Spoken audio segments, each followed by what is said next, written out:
Hey y'all, it's Dina, lead producer here. Removing crab traps is really not something I'm even a little bit familiar with, but it's something I've come to learn is extremely crucial to our marine life. In Texas, each year a group of volunteers tread Texas waters to collect all the abandoned crab traps. Here to tell me more about this is Jim Olive. He's the founder of Christmas Bay Foundation and someone who's also volunteering to get these crab traps out of our waters. It's Wednesday, February 15, 2023. I'm Dina Kesbeh, and here's what Houston's talking about today. Hi, Jim. Thank you so much for joining me on CityCast Houston today. Thank you for having me. Yeah, I'm so excited. The first time I heard about the crab trap collection was actually from our newsletter writer, Brooke. So can you first set us up and tell us what is the Christmas Bay Foundation that you started? Well, the Christmas Bay Foundation is a 501c3 nonprofit whose mission is to protect and preserve Christmas Bay and the surrounding estuaries. And part of that project is to participate with Texas Parks and Wildlife every year, collecting abandoned crab traps. And for people who don't know, where exactly is Christmas Bay? If you go to the end of Galveston Island to the west, you cross over San Luis Pass, and you're on to Follett's Island in Brazoria County. And you continue a couple of miles down the road, and on your right is Christmas Bay. It's a nursery bay, a shallow nursery bay, about 2 miles by 4 miles. And this is this like a common place to go and fish for crab? I guess is fish for crab the term here? Well, yeah, it's a very popular fishing and kayaking, bird watching area, and commercial crabbers set their traps in that bay and the surrounding estuaries. So you're taking part in the Texas Wildlife's abandoned crab trap removal this weekend, February 18th. Can you tell me exactly what this program entails? Well, basically, we start in December gearing up for it. It's every February, and I think it's second or third weekend of the month of February. And we work with the Gulf Coast Rescue Squad, the Brazoria County Parks Department, the Christmas Bay Foundation, and individuals that come down to help us collect traps. The commercial fishermen have to take all their traps out of the water before the trap removal program happens because they don't want to, mix up the ones that are being tended by the crabbers. And so they take all their traps out of the water. And that's quite a task, by the way, because some of these guys have dozens and dozens of traps. And so they go and they pick them all up. And then those traps that are left in the water are considered abandoned. For people who don't even know what a crab trap looks like, can you help us visualize kind of what exactly it looks like? Yeah, basically a wire cube. And it's made out of like a type of chicken wire. And it's got an opening in it that the crab can go in to get the bait, which is generally, um, old cut up fish, like where you fillet them and then the bone and the head and everything is put in there, and then the crabs will go in to get it to eat. And so the crabber comes and checks on these traps every few hours and removes the crabs and then rebaits the trap. But it's basically a box that's empty and made out of wire, like a chicken wire. So why is it important to remove the old crab traps? because they call them ghost traps, and they're Mm. really just a sustainable death trap. The crabs that'll go into to get the bait are trapped in there, and since they're not being tended, they eventually die. And when those Mm. crabs die, they lay out a scent trail. The other crabs follow and go in there to get what's in there, and they die. And then you have other critters that will also follow that scent trail, like turtles, otters, different animals. Sheephead fish are very susceptible to being caught in there, and Mm. all of them die. And it will Yeah. continue to kill animals until it's removed.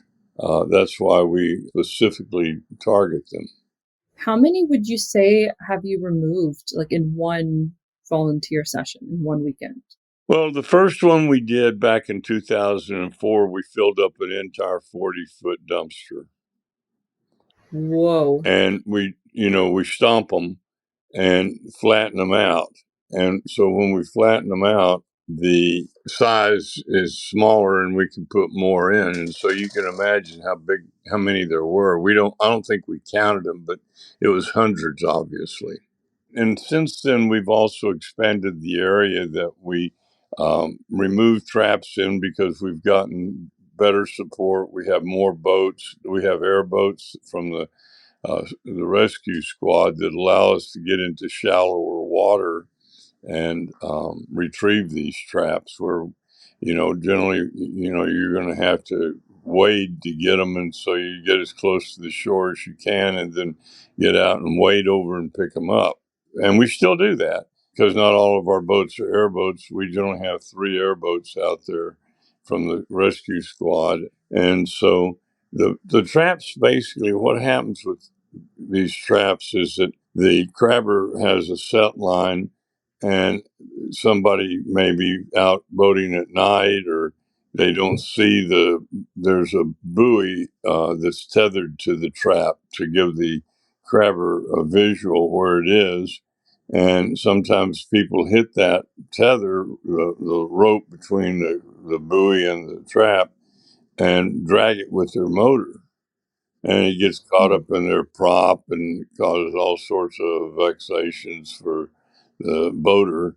And then sometimes the trap just gets broken loose by a strong tide current, Mm. and pulls it away from the crabber's set line.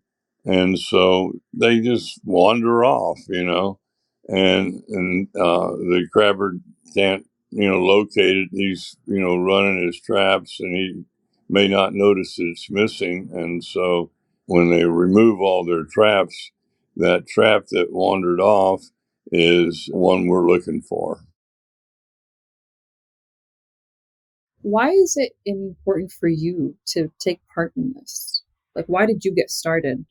Well, we the Christmas Bay Foundation was initially founded with me and a buddy of mine, Don Green, who's since passed, and Jim Blackburn, an environmental attorney, and we're all friends. And Jim Blackburn and I did a book called The Book of Texas Bays, and I'm a biologist by education. I'm a photographer by profession, and so I had a cabin at Christmas Bay, and I'd fished Christmas Bay for a number of years prior to having that cabin.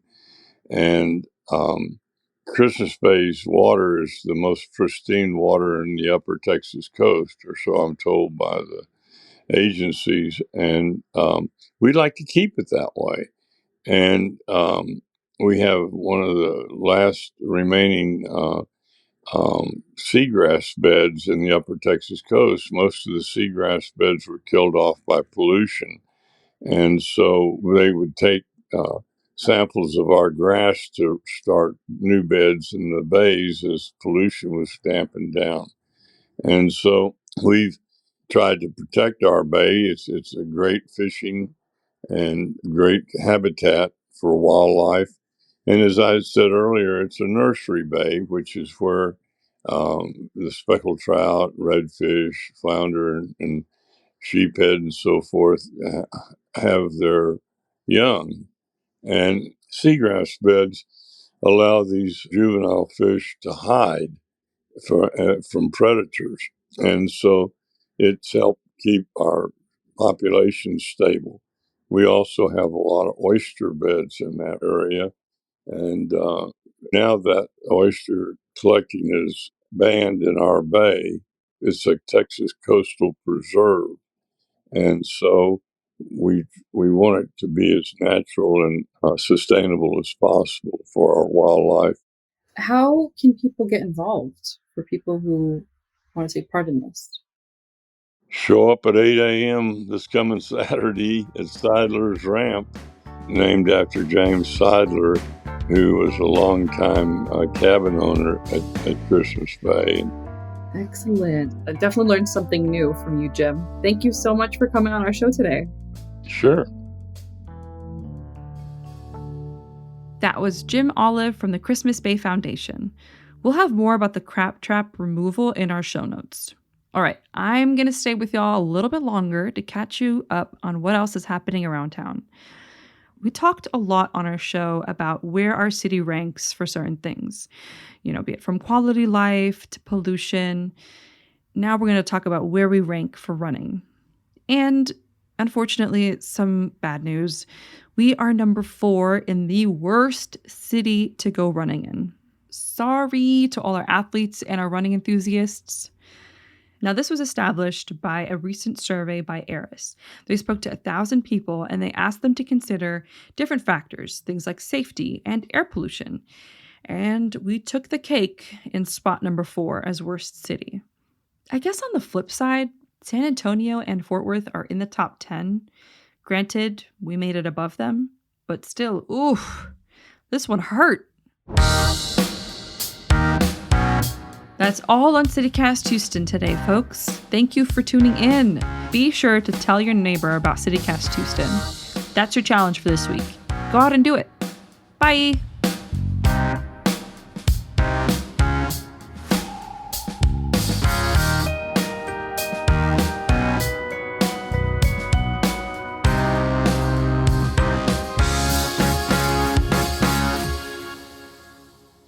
I'm Dina Kesbeh, and this is what Houston's talking about. Damn, that is a mouthful.